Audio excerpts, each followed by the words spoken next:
Yana bir bora assalomu alaykum. Bugungi sessiyamizga xush kelibsizlar. Bugungi sessiyamizda boya aytib o'tganimizdek, asosan Yaponiyada IT bo'yicha o'rganib, kelajakda IT yoki sun'iy intellekt AI lar bo'yicha Yaponiyada ishlash a, bo'yicha gaplashib o'tamiz. Buni portfoliyoni qanday qurish kerak, yoki undan oldin nimalar qilish kerak, va kirishda nimalar qilish kerak, kompaniyalar nima xohlaydi, o'shalar haqida gaplashib olamiz. Va Fazliddin bu yerda o'sha yo'llarni o'zlari bosib o'tganlar. Hozir Tokioda IT va AI injener bo'lib turib, sun'iy intellekt engineering bo'yicha ishlayaptilar. Ularni jarayonlari ham albatta juda qiziq, chunki universitetda ham IT universitetiga kirmaganlar. Biznes bo'yicha universitetda o'qiganlar, lekin IT ni o'rganib davom ettirib, mana hozir AI engineering bo'yicha ishlayaptilar. Xuddi shu narsani ulardan o'rganib olsak, misol uchun ular qilgan xatolar boshqalar bo'lsa, ularni ham o'rganib olsak, keyinroq boshqalar o'sha xatolarni qilmaydi. Fazliddinga yo yetib olamiz, yo'q ulardan o'tib ketamiz degan maqsadlar bor, xudo xohlasa. Fazliddin, birinchi o'zingizni tanishtirib bora olasizmi? Mhm. Assalomu alaykum hammaga. Ismim Fazliddin. Farg'ona, Marg'ilondanman. Yaponiyaga shu 2021 yil kirib o'qishga universitetga 2025 yil tugatdik. Hozir bir yildan beri AI injener bo'lib, Yaponiyani AIN degan kompaniya bor. Shu kompaniyada ishlayapman. Shu keyin Ritsumeikan APUda o'qiganman o'zim 80% scholarship bilan. Va yapon tili N2 hozirda endi men bir hali unaqa qilmadim haligi olganim yo'q hali. Va shu o'zi ingliz tilida o'qiganman universitetda. Shu qisqacha. Mhm. Rahmat kattakon Fazliddin. Farg'onaliklar juda kuchlilar ko'p bilaman. Next boshqa katta grantlarni ham o'sha farg'onalar ko'p olib ketishadi. Ularda musobaqa katta bo'lsa kerak deb o'ylayman, Farg'ona ichida ham. Va birinchi navbatda Yaponiyaga kelib olishingizdan ozgina gaplashmoqchi edimda. Nimaga Yaponiyaga kelgansiz? Misol uchun boshqa davlatlar ham bor edi. Nimaga boshqa davlatlar emas, Yaponiyaga oxirgi qarorni qilib Yaponiyaga keldingiz? O'zi aslida man SAT ham olganman. SAT Maths Level 2. Shunda Amerikaga shu universitetda maktabni bitirib universitetga topshirayotgan paytimizda bizda Covid o'tib qolgan. O'shanda Amerikaga ham topshirganman, keyinchalik Yaponiyaga ham topshirganman. Birinchi o'zi anaqa Amerika bo'lgan, keyin Yaponiya bo'lgan. Amerikaga o'sha ancha qiyin bo'lib qolgan vaziyatlarda mana doim ikkinchi option Yaponiya edi, ikkinchi tanlov.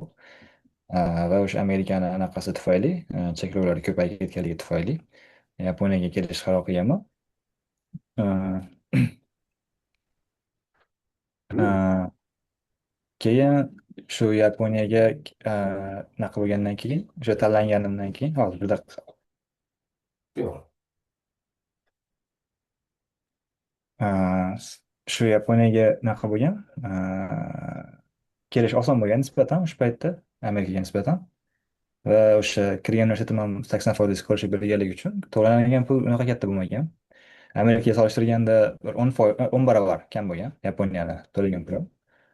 O'shaning uchun o'ylaganman shu Yaponiyada qilsam ham oila bilmaydi, iqtisodiy tomonlama ham oiladagi osonroq bo'ladi deb o'ylaganman. Keyin kelib turib to'lash ham oson bo'ladi deganman. Chunki Amerikaga borib 10 barobar ko'p bilmaydi.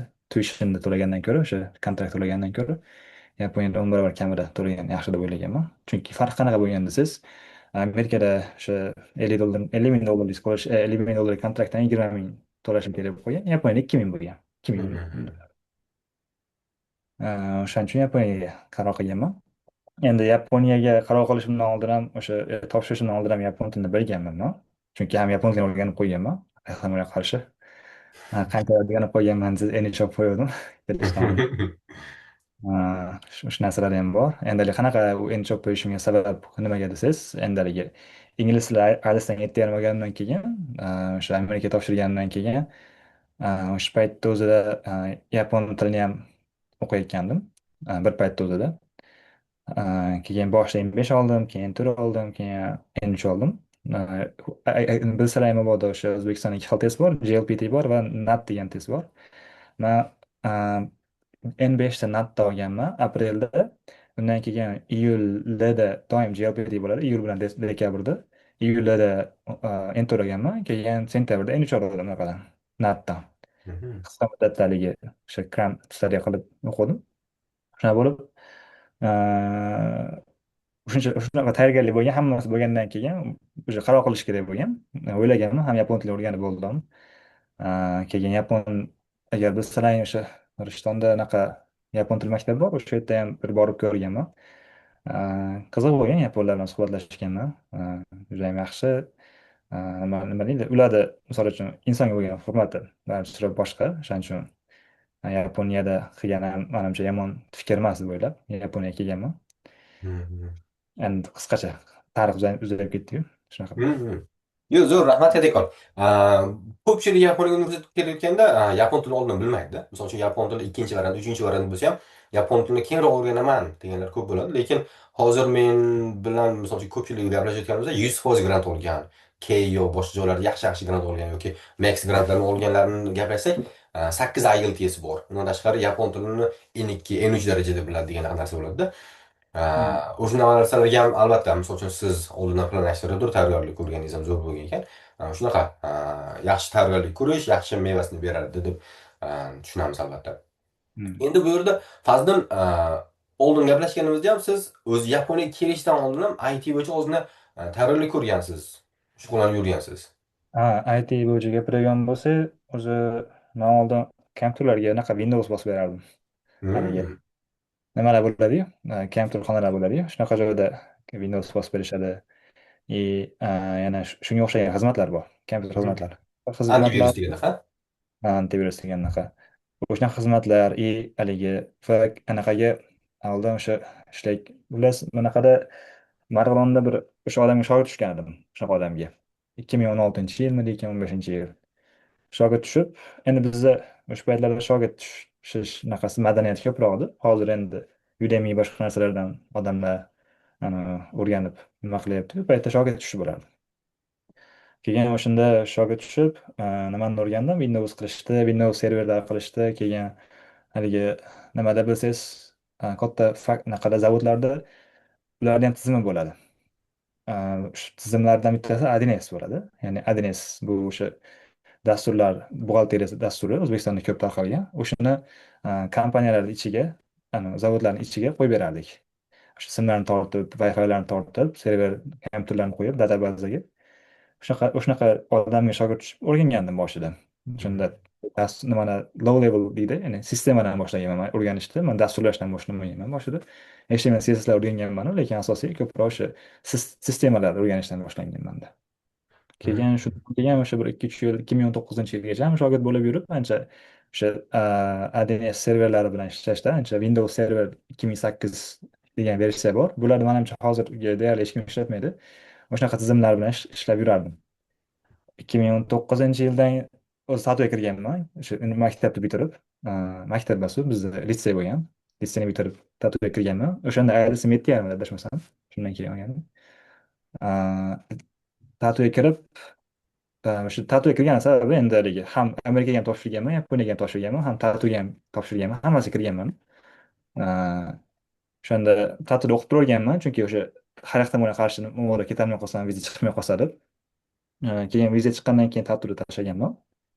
O'sha yani Tatuda ham biroz o'rganish bo'lgan, dasturlash bo'yicha. Va Toshkentga borganman koronavirus bo'lib qolgan paytda, shu viza chiqqungacha. Toshkentda private school, xususiy maktabda o'sha dasturni qilganmiz, sistemasini qilganmiz. Qanaqa desam, misol uchun o'quvchini davomat sistemasi, oylik sistemalari, undan keyin xarajatlar va umumiy haligi turli xil logistika bo'limlarini boshqaradigan tizim qilganmiz. Oddiy boshida spreadsheetda qilganmiz. Spreadsheetni Google Sheetsda. Keyin unda nimaga bog'lab, webga bog'lab, databaza sifatida ishlatganmiz. Shunaqa bo'lib, haligi manda ko'proq bilim tizimlardan kelib chiqqan. Haligi просто misol uchun front-end, back-enddan kelmagan, systematic thinking deydimi? Plus o'sha system designdan kelib chiqqan mani naqam tajribam. Va o'sha Toshkentda biroz ishlaganman. Shu nimada xususiy maktabda nimasida IT bo'limida Azrahim tansalang kerak, balki ba'zida tanimasa ham mumkin. O'sha aka bilan ishlaganmiz birga. Keyin o'sha Abdulloh aka degan nimalar bor, yonida birga ishlaydigan sheriklari bor. Va Yaponiyaga viza chiqqan, Yaponiyaga kelganman. 2 yildan keyin boshida haligi bu yerda IT ish topish haligi sразу bo'lmagan, bilmaganman qanaqa topish kerakligini. Chunki o'zim hali nimada frilanser platformalar bor, Upwork degan, shunga o'xshagan. Ularda hali ishlamasdim man. Bunaqa nima ko'nikma shakllantirmagan edim. Kelganimdan keyin boshida biroz hayron qanaqa ishlashni o'yladim. Qilgan ishim 10 kuncha mehmonxonada ishlaganman va shunga o'xshagan xorij ishlar qilganman. 2 haftacha. Ya'ni xorij emas, haligi Hı. nima deydi? Jismoniy Doimiy mehnat. talaba. Hı. Shunaqa oddiy shu. Va o'shani orasida nima topganman? O'sha bir Telegramdan tanishimiz yozib qo'ygan, Yaponiyadagi mana shunaqa ishi bor, qilmaysizmi deb. U mani tanirdi, shunaqa ITdan bilishini.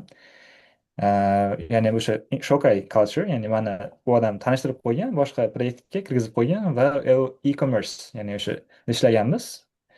E-commerce vebsayt qilganmiz, uni PHP backendini qilganman. Hı hı. Va o'shanda o'sha 2023-yillardamidi ekan, o'sha atrofida qilganman. Undan keyin universitet o'zida, EPUni o'zida professorim bo'lgan. O'sha oldiga boradi. 2022-yilda, uzr, bu e-commerce'dan oldin bo'lgan ekan bu narsa. 2022-yil o'sha Yaponiyaga kelganimda birinchi IT darsini olganman. Ular juda ham haligi nima bo'lib, haligi nima edi, qiziqib nima bo'lar ekan, Yaponiyada IT darslar qanaqa bo'lar ekan deb kirganman. Kirsam, haligi misol uchun o'ta ham haligi boshlang'ich darslar bo'lgan. Keyin professorga borib aytganman, mana shunaqa man bilaman yaxshi. Menga ish kerak deganman professorga Hı borib. hı. O'sha nishonsi professor, unaqa ham bo'ladi. Region Bramshitdagi ham bo'ladi. Siz ham bilsangiz kerak, nishonsi degan professor bor APUda. O'sha professor oldiga borib aytganman, mana shunaqa ish kerak menga deganman. Bilaman, bunaqa narsalar qo'limdan keladi deganman. Bo'ldi degan, mana senga aloqaga chiqaman degan. Chunki nimaga man u odamga borayotganman desam, o'sha darsni boshida u odam menga qilgan tizimlarni ko'rsatgan. Nimada agriculture, ya'ni nimada o'sha daraxtlarni, poni bog'da kuzatadigan tizim qilgan u. O'sha Hı dron hı. uchiradi, dron borib ko'rib keladi, u sistemani analiz qiladi. Yana bittasi parxona, parxonaning temperaturasi hammasini tizim qarab turadi. O'shanaqa tizim qilganligini ko'rsatgan bizga anaqada o'sha nimada darsda. Keyin qiziqib, mana shunaqa mani qo'limdan keladi, sizga yordam bermoqchiman deganman. Keyin o'shandan keyin u odam bilan birga ishlashni boshlaganmiz.